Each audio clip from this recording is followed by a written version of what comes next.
They usually take place at the hub, and the hubs take place on a Monday, Wednesday, Thursday, and Friday. Yeah, they're very, as Jackie said before, the best way to learn is through training.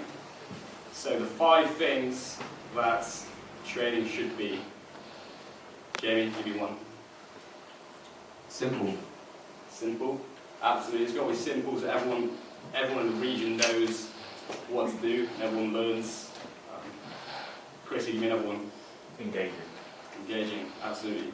Really important, everyone engages, everyone gets involved, gets proactive.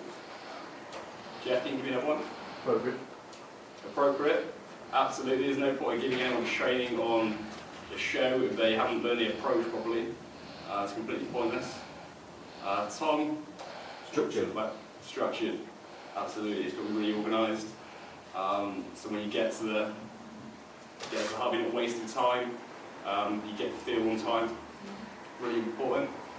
Vicky, give me the last one. Fun. Fun. It's my favourite one. Good example, in my region last year, apologies to Ed, but I didn't think the hub session was very fun. So I think in our region that was a big problem because no one was looking forward to the hub.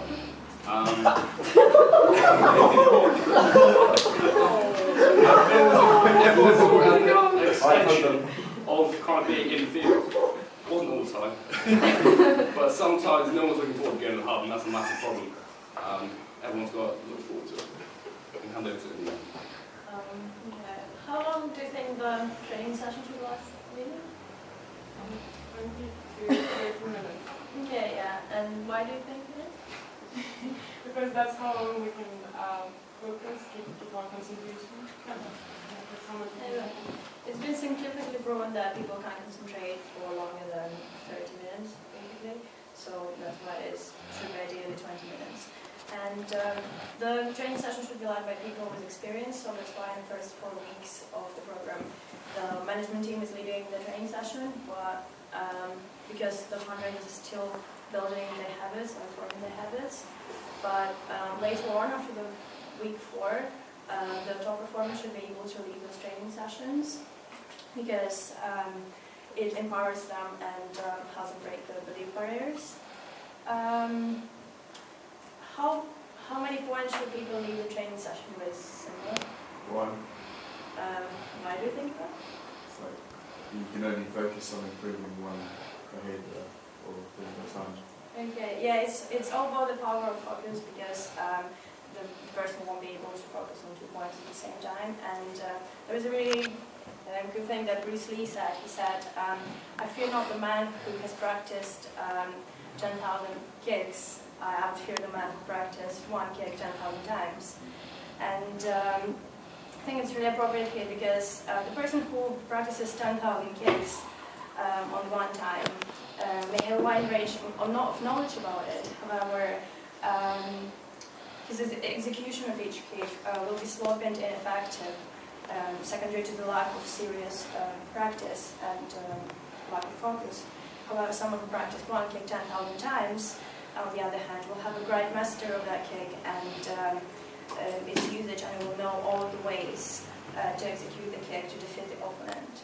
So, therefore, by perfecting one thing, I guess, at the time and working on it repeatedly, the end result will be so much better. So, I'll pass on to Reese, who will talk about engagement. Amazing. Right. So, going back to what Jules said about engagement, it's about people engage differently. So you kind of have to know the different personality types in your region to deliver a good training session. So you can kind of put people down into 4 different categories, personalities. Jamie, do you want to give me one? Expressionist. Expressionist. Expressive. Expressive, yeah. Rob? Analytical. Analytical, yeah, that is one. Jackie? Driver. A what? Driver. A driver, yeah. And lastly, Vicky. Fantastic. So everyone knows everyone is different, but we do have our own special things. So, given an example, if I was going to give a training session to The Simpsons, family, I do it a bit differently because I couldn't give the same training session to someone that has a different kind of learning technique. So, for example, oops, wrong side. Bart, he's a bit of a geezer. He's kind of the yeah. Tell me what I need to do. I'm going to go do it. He's the substance. He doesn't care about feeling. So yeah, for a training session, I'd give him goals. I tell him what he needs to do, and he'll go do it. Next, Lisa. Can anyone guess who she is? What category she falls into?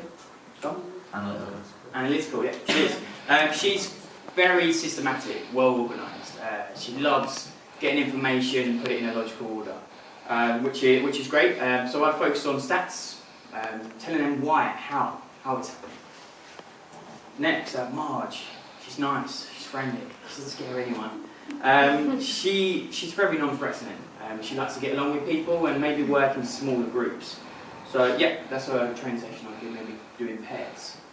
Homer, he's quite big, isn't he? Homer's very expressive. He's dramatical. They tend to have bad haircuts as well. But Homer, he's very. They love the big pump-up speeches. They love. They love a lot. They love it. But it's all about engagement and verifying what you're doing. It needs to be a variation. You can't just do one thing because the other person will lose a peak of interest. So to conclude. Yeah, well, I'm sure everyone's aware of the 3 different types of learning techniques that we have. Wilson, do you mind telling everyone what they are? Kinesthetic, auditory, and then visual. Yeah, you're completely right. So for me personally, I'm more of a visual learner.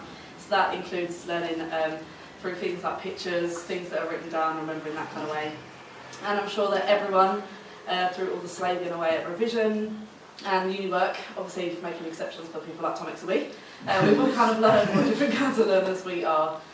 So like I said about the visual, we've also got like auditory, and that is learning through things like hearing and speaking, and kinesthetic learners are a more hands-on approach.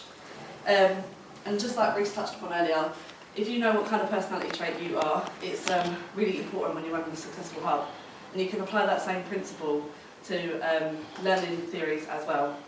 So instead of just going in and talking about the one that you know yourself most, it's important to learn what other people are as well, so you can go into your hub sessions and teach each individual fundraiser and hopefully help each one separately.